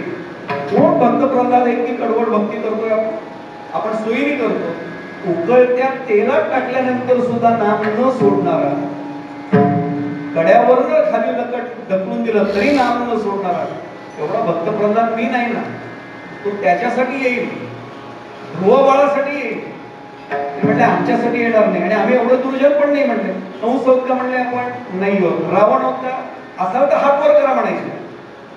कोणीच हात नाही वर करायचे. बघा म्हणले इथे बसलेले कोणी सज्जन पण नाही दुर्जन पण नाही, आपण सगळे मध्यम मार्गे होत, कधी सज्जन कधी दुर्जन. मग आपल्याला संत परवडतात नाही. कारण संत काय येतात, आपला उद्धार करण्यासाठी येतात. ते असतात देवाचंच रूप, देवतेची संत, देवतेची संत निमित्त त्या प्रतिमा, तेच देव आहेत, पण ते आम्हाला त्या रूपात नाही परवडत म्हणून त्या रूपात येतात. मी चिंतन एवढ्यासाठी मांडतोय, आपला विषय चालला होता देह नव्हे मी हे सरे. मग बाकी काय होणार आहे, उरला पुरे विठ्ठल. सनाबाई वेगळं काहीच सांगत नाहीत आम्हाला. नेमकं हेच आम्हाला समजलं नाही तर मग मोठी गडबड होते. मी चिंतनाची वेळ थोडीशी कमी आहे मला, पण मी एक काल्पनिक दृष्टांत आपल्या समोर मांडतो. मी महिपती बाबांचं आमच्या पांगारकरांचं चरित्र काढून पाहू नका. हा कीर्तनासाठी तयार केलेला एक दृष्टांत आहे. त्याचं प्रमाण पाहिल्यानंतर त्याचा अर्थ कळेल आपल्याला की का असा काल्पनिक तयार केला. आमचे तुकोबाराय पंढरपूरला प्रत्यक्ष वारीला गेले आणि प्रदक्षिणा मार्गावर प्रदक्षिणा करत होते. तुकोबारायांच्या प्रदक्षिणेकडे पाहण्याचं मोह पांडुरंग परमात्म्याला आवडायचं नाही, कारण तुकोबा बघायचंच नाही ते गळ्यामध्ये, आणि त्यांना आमच्यासारखा विणा कसाय वगैरे काही लागायचं नाही. फुटकाचं विणा त्याला तीन खाली येणं जरा पंढरीचे प्रत्यक्ष तुकोबाची कांता सांगे लोकांपासून जातो माझा स्वामी पंढरीचे. आम्ही स्वामीच म्हणतो शब्द, आमचं धाडच नाही तुकोबा काय मुळात म्हणाले ते म्हणायला. तुकोबा प्रदक्षिणा मार्गावर प्रदक्षिणा करत होते आणि पांडुरंग परमात्मा मंदिरातनं गाभाऱ्यातनं बाहेर आला. मी अनेकदा पंढरपूरला प्रयत्न केला, पण आपण माणकोजी बोधे महाराज पण नाही आणि आपण तुकोबा पण नाही. मी ज्या वेळी गेलो पांडुरंग परमात्मा तिथे बाजूच्या खिडकीतनं बाहेरच पळताना मला दिसला. एक दिवशी स्वप्नात आल्यानंतर त्याला विचार वाटला, बाबा काय आम्ही आलो पळून का जातो? ते म्हणजे आम्ही भगवंताला आम्हाला दिसतं, तुझ्या खिशातला मागण्यांचा कागद आधीच दिसला, 4-5 मागण्या. नाही तेव्हा फार नाही मागणार, एवढंच होतं. लय नाही हे आम्ही नाही म्हणतो, आम्ही लय नाही म्हणता भरपूरच मागून जातो. त्याने सांगितलं तुझ्या मागण्यांचा कागद पाहिल्यावर माझ्या लक्षात आलं इथे न थांबणं परवडेल आपलं, तुझं दर्शन झालं की येऊ म्हणतात गाभाऱ्यामध्ये. पांडुरंग परमात्मा तुकोबारायांना पाहून पटकन बाहेर आले आणि हातच धरला. तुकोबाची रामकृष्णाची कंदरी बंधली, थांबले, बघितलं समोर पांडुरंग परमात्मा. पण तुकोबांना माझ्याकडे काही नाचण्याची गरज नव्हती. पिता पुरणेसी ब्रह्म तुकासी आले म्हणून रामेश्वरी चरणी बसण्याचे प्रत्यक्ष ब्रह्मरूपच होतं. त्यांना पांडुरंग परमात्मा वेगळाच नव्हता, म्हणून तर अद्वैती तो नाही माझे समाधान गोड हे चरण सेवा तुझे. इतकं वेगळं त्यांचं सुरू होतं. अद्वैतात मला नाही समाधान. किंवा आपल्याला सगळ्यांनाच माहिती आहे, नको ब्रह्मज्ञान आत्मस्थिती भाव, मी भक्त तू देव ऐसे करी. देवच होते, तात्पुरतं बाजूला व्हायचे का? देव भक्त पण सुखाचा सोहळा हे होणे निराळा दारी. मला तो देवभक्तीचा सोहळा अनुभवण्यासाठी वेगळं कर. त्यामुळे त्यांना वेगळं नाही वाटलं. पांडुरंग परमात्मा आला समोर आणि आपला हात धरला. त्याने सांगितलं पांडुरंग हे काय चालवले? अरे प्रदक्षिणा पूर्ण नाही झाली, मध्येच काय हात धरला? त्याने सांगितलं तुकोबा जरा बाजूलाच आहे, बाकी त्यांना प्रदक्षिणा करू, तुमच्या झाल्यात प्रदक्षिणा, माझ्यातच जा, बाकी काय पाहिजे, अजून कसल्या प्रदक्षिणा करताय? तुकोबा काहीतरी मागा. तुकोबा हसले म्हणजे पांडुरंग काही मागणे हे आम्हा अनुचित वडिलांची रीत. आम्हाला नाही मागणं काय, आमच्या वडिलांची रीतच अशी आम्हाला माहिती, आम्ही नाही मागणार. म्हणजे धिक जिणे राजेरवाणे म्हणतो मागणाऱ्याला, माझ्यासारख्याला धिक जिणे राजेरवाणे. आम्ही तरी मागतो, एवढं तुकोबा सांगतात तरी आम्ही पांडुरंगाला जाऊन मागतो. आणि बाकी काही नाही झालं तर निदान मुलाखत देण्यासाठी तरी आम्ही सांगतो नाही महाराष्ट्रावरचं हे संकट. अरे मागूच नका, त्याला कळत नाहीये का?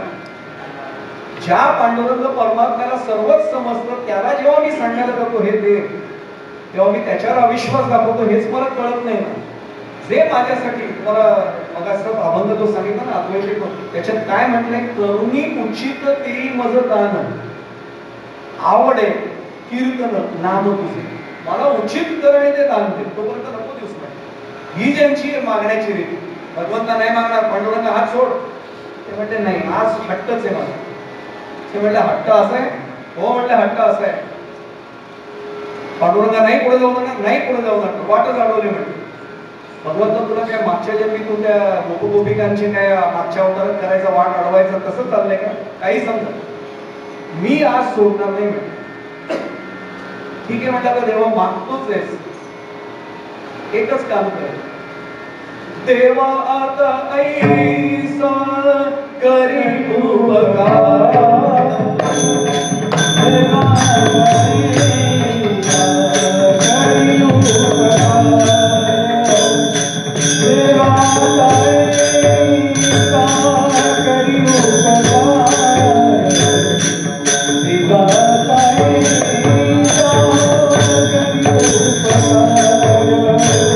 देवा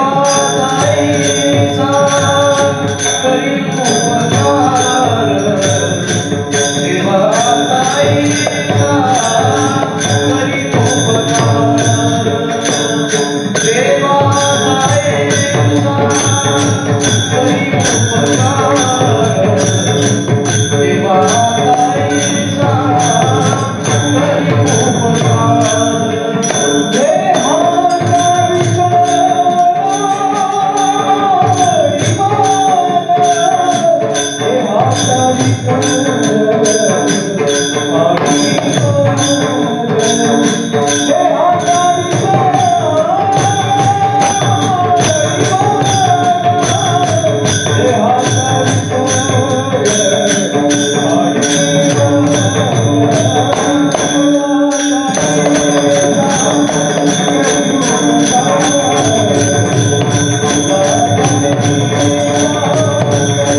देहाचा विसर पाडी देहाचा विसर मला पाड. बस पांडुरंग परमात्मा म्हटले हे काय अजब मागणे.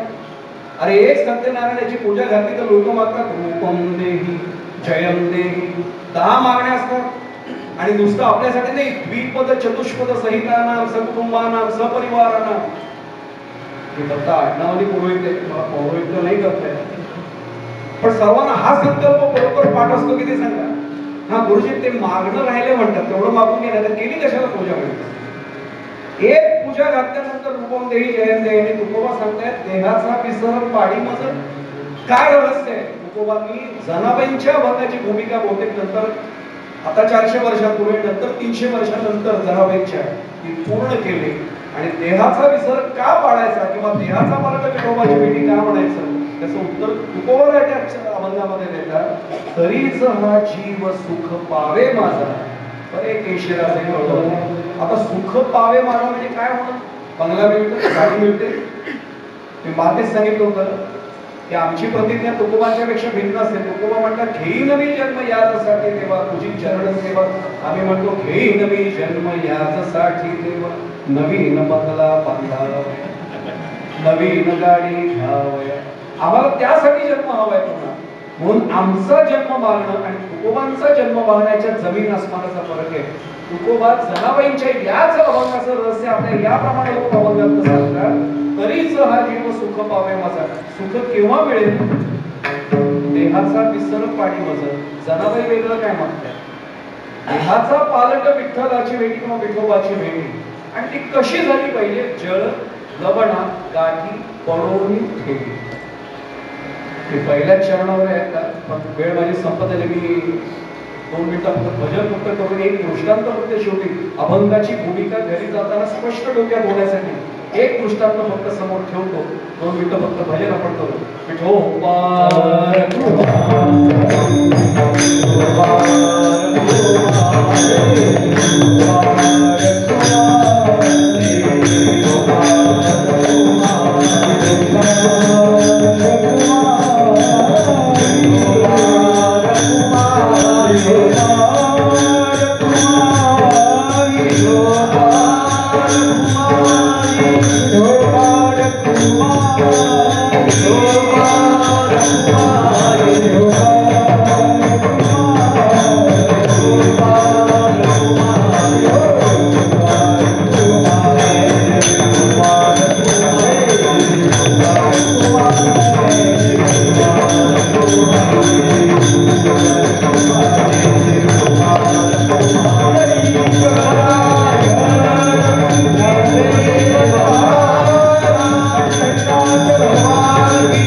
चिंतन आपलं मगासपासून सुरू आहे. आपल्याला प्रबोधिनी एकादशीच्या निमित्ताने संदेश जनाबाई देत आहेत. पांडुरंगाच्या भेटीसाठी तळमळ सुरू आहे ना. परत त्याच काळातले समकालीन असलेले आमचे नामदेव महाराज सुखाचा मंत्र तोच देतात ना. सुखा लागी करीसी तळमळ तरी तू पंढरीसी जाई एक वेळ. सर्व सुख तुझे पायीच हे जर संत आम्हाला सांगतायत तर आम्हाला जनाबाई हाच अभंगातनं बोध करतायत की प्रबोधिनी एकादशी मनाला प्रबोधन झालं पाहिजे मनामध्ये की तुला पांडुरंगाच्या भेटीची खरंच तळमळ असेल तर देहाचा फक्त पालट कर. देहाचा पालट विठोबाची भेटी. मग जर हे व्हावं असं वाटत असेल तर एक सोपा दृष्टांत आपण फक्त समोर पाहूया आणि मग आजच्या सेवेची सांगता. खूप बोलण्यासारखं असं तरी वेळेची मर्यादा आपल्याला लक्षात ठेवायला लागेल. एक दृष्टांत सोपा आहे. पुन्हा तिसऱ्यांदा राजाचा दृष्टांत देणार आहे. एक राजा होता आणि दरबार भरलेला होता आणि त्या दरबारामध्ये एक ज्योतिष महाराज समोर आले. दाढी होती इथपर्यंत, जटा मानेवरच्या रोळलेल्या होत्या, भस्म लावलेलं होतं, चेहऱ्यावर तेज होतं आणि 500 रुपये घेऊन एक प्रश्न विचारा असे ज्योतिषी नव्हते. ज्योतिर्विद्या ही समाजाच्या फक्त कल्याणासाठी, आणि गादीवर उभा आहे मी विज्ञानाचा विद्यार्थी तरी सांगतो, अभ्यास नीट ज्याचा असेल अशाच ज्योतिषांना भेटून बघा, खूप वेगळा अनुभव त्याही वेळी येतो. आता काय झालं, प्रत्येक विद्येचं भांडवल झालंय, त्यामुळे की विद्याही बदनाम लोक करतायत असं होते, पण विद्या मुळात नाही असं आपल्याकडे नाही. फक्त एवढंच आहे, माळ गळ्यात असल्यानंतर आपण हात नाही कोणासमोर दाखवायचा, त्याला हात दाखवून अवलक्षण म्हणतो. एकीकडे आम्ही माळ घातले आणि देह जावो अथवा राहो पांडुरंगी दृढ भाव एवढंही आम्ही म्हणतोय, आणि तरी आम्ही कोणी म्हणतं की ज्योतिष जरा बघा ना काय झालं आयुष्य आमचं काय. एकदा जर पांडुरंगी दृढ भाव असल्यानंतर मी ज्योतिष का बघेन, आणि जर मी बघितलं तर खात्री बाळगायची. रात्री 12 वाजता तोपर्यंत एक इथे वाजून न केलं, एकदम माळ घालू नकोस, नाहीतर भविष्य पाहत बसू. जे आहे ते त्याच्यावर सोपवलं की आपण सोपवलंच गेलं पाहिजे. चिंतन आपल्या एवढ्यासाठी झालं की ते आले ज्योतिषी. राजाला त्यांनी सांगितलं, मी अगदी थोडक्यात दृष्टांत सांगतो, वेळेची मर्यादा असल्यामुळे दृष्टांत खरं मोठा आहे. राजा मला 6 जन्म कळतात. राजा म्हटलं सांगा. त्यांनी सांगितलं, पहिला हात पुढे केला. राजा त्यांनी सांगितलं हात नको दाखवू, गरज नाही म्हणते, पत्रिका आहे बघायची गरज नाही म्हणते, चेहरा वाचला कपाळ वाचलं म्हणते. तुकोबांनी त्यालाही प्रमाण दिले बरं का, जिथे जावे तिथे कपाळ सरीसे लाभतो विशेष संत संत. पूर्वपुण्य होती जरी सानुकूळ, पण अंतराय मूळ मुकच येते. आम्हाला ज्याच्यात भाग्य वाटतं तुकोबा म्हणते ते नाहीच, भाग्य तरी नव्हे धनपुत्र संतांच्या काही निकटवास असला पाहिजे, बस बाकी काही नाही. तरी सुद्धा यांनी सांगितलं, मग महाराज तुम्हाला कळले भविष्य सांगा. त्यांनी राजा एक नाही 6 जन्म कळतात. महाराज असले म्हणजे सांगा. त्यांनी सांगितलं पहिलंच सांगतो तुम्हाला, मनाची तयारी ठेवा. तर एक प्रश्न त्याला आधीच विचारला, खरं सांगू का बरं सांगू. मी आपल्याला पुढे जाण्यापूर्वी सांगतो, तुकोबा रे मला बरं वाटावं यासाठी कधी बोललेच नाही. माझं वाक्य परत ऐका, तुकोबा आहे मला बरं वाटावं असं कधीच बोलले नाही, पण माझं बरं व्हावं यासाठीच बोल. तुकोबारायांनी कोणाची भाडवेट ठेवली नाही. तुका म्हणे सत्य सांगे येऊ तर रागे येते, काय असेल ते लासू फासुडाला तुकोबांचा शब्द 400 वर्षांपूर्वीचा हा नाही म्हटला तुकोबाने, जे असेल ते रोखोक. आणि त्यांनी सांगितलं राजा मनाची तयारी कर. तो म्हटला राजा म्हटलं महाराज खरं असेल ते सांगा, उगाच खोटं नका. ठीक आहे महाराजा, मनाची तयारी कर. पहिलं भविष्य या जन्माचं तुझं दिसतंय, आजपासून बरोबर 3 महिन्यांनी हा देह ठेवून तू जाशील. राजा क्षणभर गंभीर झाला, घाबरला नाही, कारण हे होता क्षत्रिय होता, रणांगणात जाताना काही घाबरून नाही करायचे जायचं. महाराज धन्यवाद तुम्हाला, बरं झालं सावध केलं. मला कळलं 3 महिन्याचा काळ आता माझ्या हातात शिल्लक. मगाशी ते प्रमाण पाहिले त्या तुकोबा आम्हाला सावध करतात का, म्हणून करायला हो काळ सारावा चिंतने. आम्ही तो चिंतेने असं करतोय, चिंतने नाही करत. काळ सारावा चिंतेने असंच आम्ही करतोय. तो चिंतने झाला की मग ते याचा मराठा आमचाही घडेल.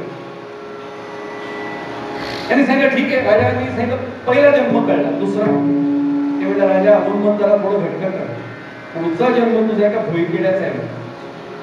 आता भुईकिडा सुद्धा इथे कळेल, मुंबई पुण्यात नाही कळत. जमीनच शिल्लक नाही, पेवर ब्लॉक सिमेंट डांबर.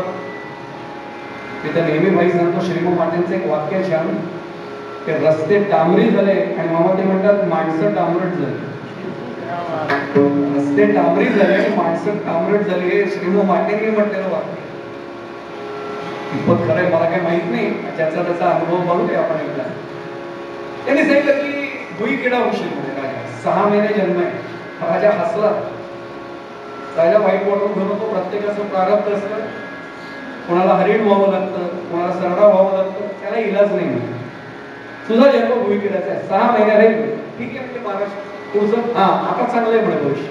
पुढचे जे 4 जन्म आहेत तुला मनुष्य जन्मच आहे, राजाच होशील, याच घराने जन्माला येशील, याच सिंहासनावर राज्य करशील, पण आत्तापेक्षाही पराक्रमी होशील. तुला चक्रवर्ती सम्राट म्हणतील, तुला युद्धात कोणी हरवूच शकतात. राजा म्हणला दक्षिणेसाठी नाही आलो, तुझ्या नगरामध्ये फिरत होतो तेव्हा मला कळलं असं की तू एक चांगला राजा आहेस, लोक कल्याणकारी राजा, त्याचं भविष्य काय एकदा बघतोय म्हणून मी आलोय, तुला सावध केलं, बस निघाल. निघाल्याबरोबर यांनी गुप्तचर खात्याला सांगितलं तपास करा म्हणते. त्यावेळेच्या राजांचं कार्य होतं, छत्रपतींचा आदर्श होता. त्यामुळे आजच्यासारखं नव्हतं एक समिती, लोकांना नंतर लक्षातच राहत नाही समिती मुख्यमंत्रीमध्येच आठवण येते. अरे वर्षभराची मुदत दिली ती संपली आणि त्याला मुदत वाढ, पुन्हा कोणतरी बोंब मारत नाही. अहवाल आलाय पण त्या अहवालाचा अभ्यास करण्यासाठी एक छाननी अभ्यास समिती, पूर्वी नव्हतं. छत्रपतींच्या काळात लगेच न्याय, तसाच या राजाने आदर्श ठेवला होता. गुप्तचर खात्याने काही वेळा येऊन सांगितलं, महाराज ज्योतिषी खरे, आतापर्यंत नगरातल्या लोकांचा अनुभव असा आहे की हे जे बोलतात ते खरं होतं. राजा मनाशी गंभीर झाल्यात, म्हणला चला 3 महिन्याने हा देह सोडून जायचा.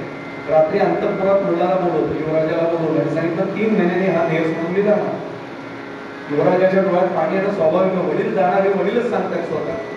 वेडायच का म्हणणे, अरे क्षत्रिय होत आपण, रणांगणात जाताना डोळ्यात पाणी काढून जाणार आहेस का म्हणते, सगळं मनाची तयारी करून जायचंय म्हणते. आणि आज ना उद्या जायचंच होतं. बरं झालं मला आत्ताच कळलं 3 महिन्याने मी जाणार आहे, सगळ्या व्यवस्था नोंदवतो, तुला राज्यकारभार नीट शिकवतो, ऐकून घे सगळं. खरंच तरबेज होतं, राजाचं मुलगा तेच असतं शेवटी. आणि 3 महिने बरोबर जेव्हा उद्या पूर्ण होणार, आदल्या दिवशी राज्याभिषेक होतो नवीन युवराजांचा. नवीन राजा तयार होतो, राजवस्त्र उतरवतात. आता उद्या देह ठेवायचा, आदल्या रात्री अंतःपुरात मुलाला बोलून घेतो राजा, ते जुना राजा. आणि या नवीन राजाला म्हणजे आपल्या मुलाला सांगतो, बाळा मला पुन्हा एकदा आठवण करून द्यायची, आपल्या घराण्याची जशी परंपरा आहे तसं लोककल्याणकारी राज्य चालवशील, बाबा वचन देतो. बाळा एक शेवटची इच्छा पूर्ण करशील, बाबा सांगा बघतो काय करू सांग. नाही बाकी काही नाही, म्हणजे तुझ्या दरबारामध्ये मोठा रांजण ठेव, त्या रांजणामध्ये एक दवंडी मी गेल्यानंतर दुसऱ्या दिवशी पेट, समजा मी उद्या जाणार आहे, परवा राज्यात दवंडी पेटवून टाक.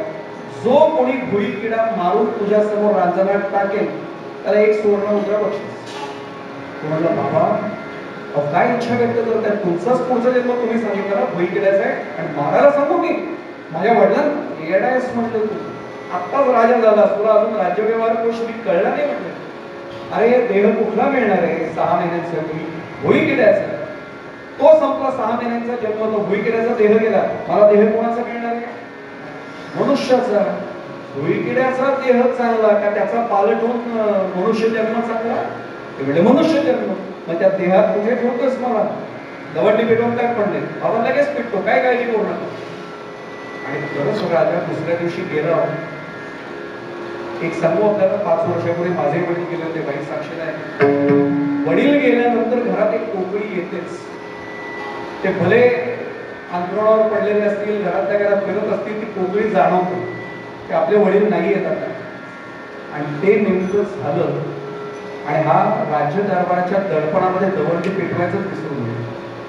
2.5 महिने पूर्ण झाले आणि हा नेमका स्नानगृहात स्नान करत होता. आता हे सुद्धा शब्द हल्ली कळत नाही, बाथरूम मध्ये आंघोळ करत होता. आता लगेच कळेल स्नानगृहात, आता राजा म्हटल्यानंतर असंच वर्णन येणार, स्नानगृहात तो स्नान करत होता. काय सोन्याची चांदीची पात्र वगैरे होती की काय माझ्यासारखी प्लास्टिकची बादली आणि प्लास्टिकचं मग घेऊन तो करणार का राजा आहे. त्याचं स्नानगृह माझ्यासारखं 6x3 होतं, असं मोठं मोठं स्नानगृह. आणि तो आंघोळ करता करता सहज त्याचं लक्ष नेमकं खाली गेलं.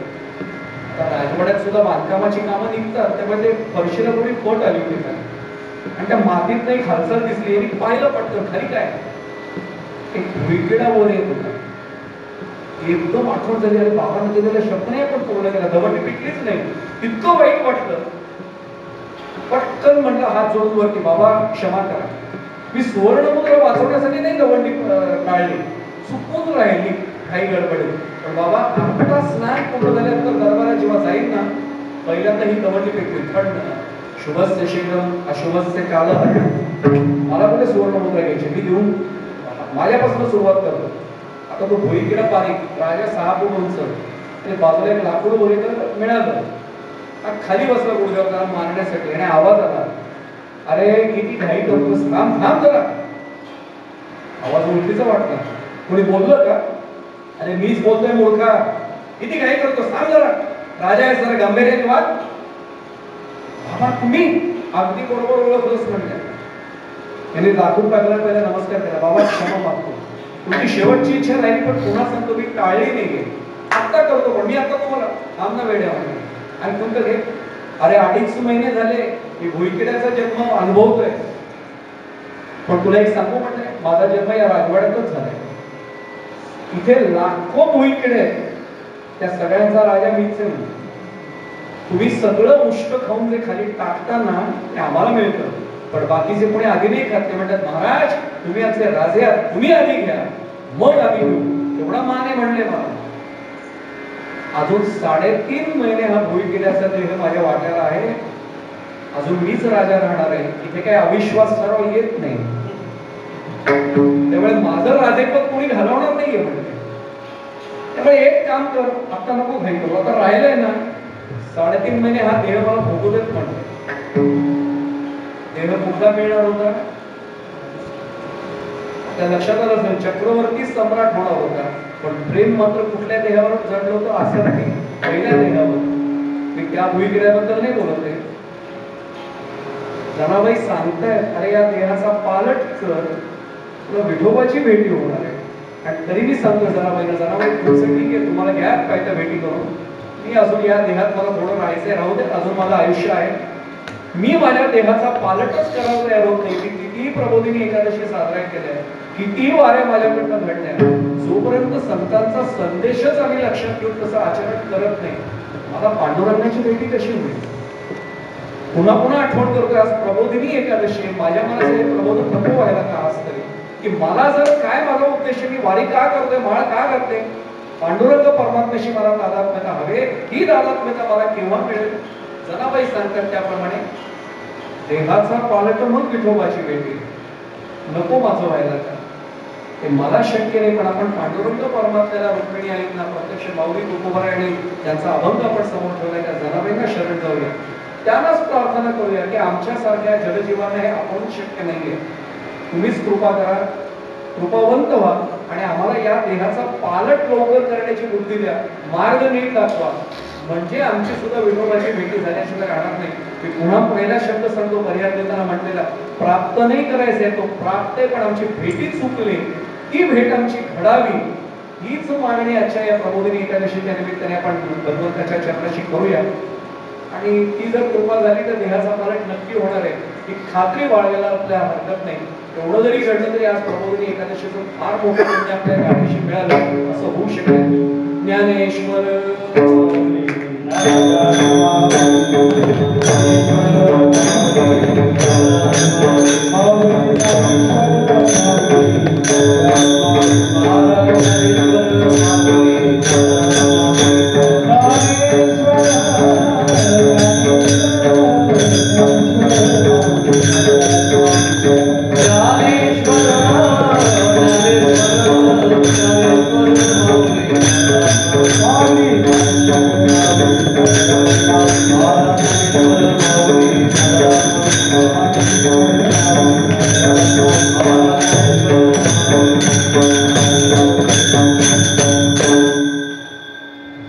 जवळजवळ 2 वर्षांच्या फार मोठ्या खंडानंतर मी मंदिरात येऊ शकलो.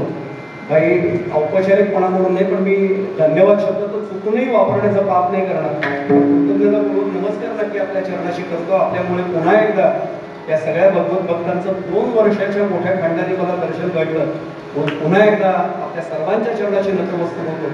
आज अप्रतिम साथ होती. गायनाचार्य तर मला वाटतं 4थ्या किंवा 5व्या किंवा जास्तच वेळा मला तुमचं सगळ्यांचं सहकार्य मिळालं. उत्तम साथ, आमचे टाळकरी सुद्धा उत्तम साथ करणारे, आमच्या वेडेकरांना, टाळकरी मंडळींना, सगळ्या साथकरी मंडळींना, गायनाचार्यांना आणि आमचे मृदुंग वादक, पथवाज वादक, आज एकट्यावर भार होता पण अप्रतिम. आणि एक जाता जाता सांगतो, मुळेकर साहेबांना पत्रकार म्हणून आपण ओळखतो, उत्तम तबलजी आहेत, कीर्तनात नारदे कीर्तनात तबलाची साथ करतात, त्यामुळे त्यांच्याकडनं तुम्हाला आशीर्वाद रूपे दाद मिळाले. त्यामुळे आज मुळेकर साहेब, वैद्य साहेब हेही आज बाहेरून आले, त्यांनाही नमस्कार करतो. पुन्हा एकदा आपल्या सर्वांच्या चरणाशी नतमस्तक होतो. झालेली सेवा पांडुरंग रुक्मिणी आईंच्या चरणी समर्पित करतो, जनाबाईंच्या चरणी समर्पित करतो, माऊली तुकोबारायांना अभिवादन करतो. इथेच वाणीला पूर्ण करून देतोय. विठ्ठल जय जय